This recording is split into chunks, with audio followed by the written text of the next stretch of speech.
As you know, Jigawa state is an agrarian state, and it is one of the major contributors in food security in Nigeria. That is the reason why the government of Jigawa state make it necessary to ensure safety on our settlements, communities, and indeed the farmers at large.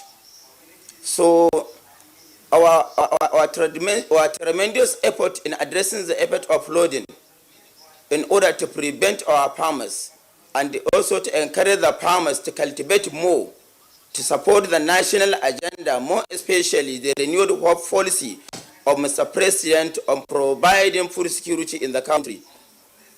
The government of Jigawa state supported the farmers with a certified seed, early maturing varieties for them to cultivate all year round, both during the dry season and the rainy season, for them to provide more food for sustainable growth and development in the state and the nation at large. So this initiative of the government of Jigawa state make it necessary to see how best we can train our farmers, we can support our farmers with necessary input, and indeed the support of some token resources for them to embark fully on cultivation so that they can generate more money and the state government will get IGR from the cultivation of crops and the food will be available in the state and the nation at large. This is part of what the government is doing, and currently in the port you can witness that Jigawa state, because of the interest of the governor and his political will on supporting agriculture by engaging youth to engage fully on farming, so that we observe our reserves,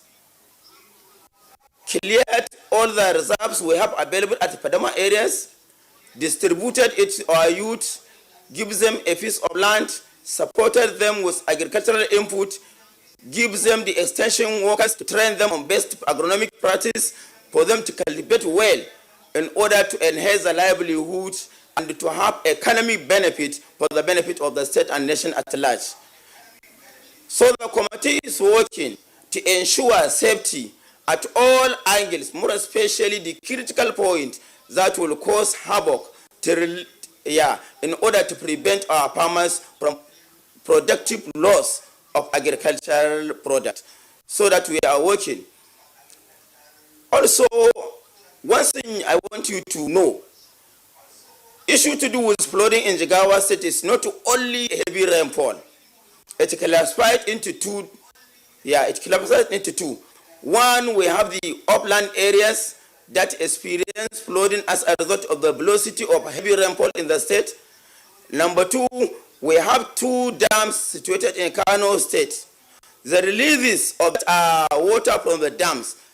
there's a mandatory release and overspilling. So we discussed jointly with the River Basin Authority so that for us to have representation in the releases at the dam, so that to manage the release of the water to prevent overflow of the water, that is the major cause of submerging our farmland to destroy our crops. So that the River Basin agree, give us a presentation, so that we are working together hand in hand with them technically to see how best we can monitor to assess the release of the dam all year round, to reduce the tap water inside the dam, to empty the dams